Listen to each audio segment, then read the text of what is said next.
Okay, let's start with tenses.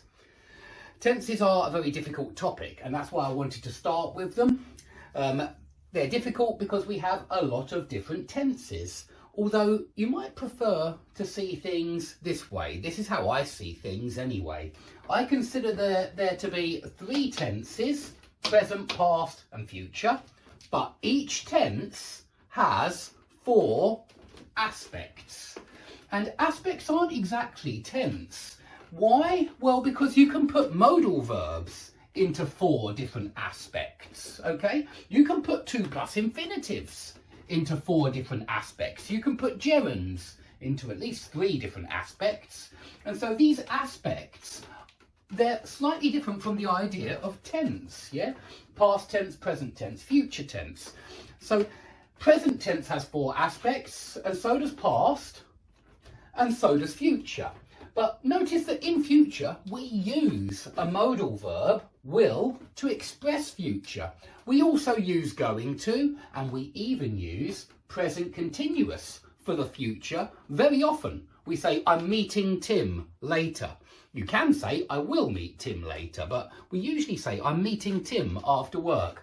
I'm seeing Peter on Friday. I'm playing tennis on Saturday. It tends to be for plans that you have with friends and family. That's when you tend to use present continuous to talk about the future. And so this is why English tenses are hard. Yeah, we use a present tense to talk about the future.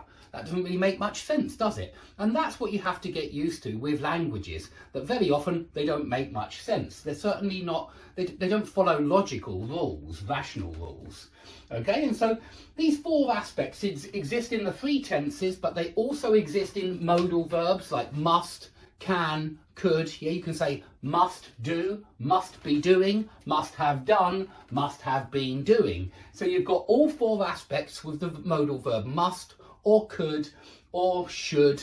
Okay, and so that's why I separate the 2. I don't consider them the same thing.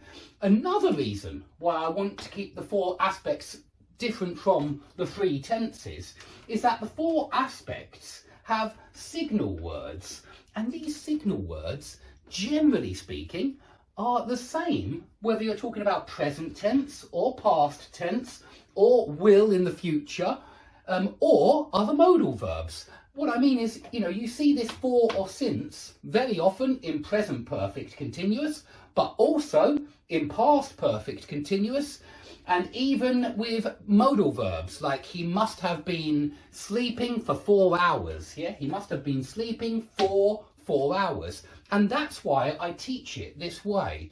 I think it's more important to recognise that the 4 aspects have different signals, different signal words, and if you know that, then you already understand how to use modal verbs as well in 4 aspects, and also past and future tense in 4 aspects. Okay, so that's why I teach it this way, and we'll go through it in more detail in a second. But here are the forms with the verb make.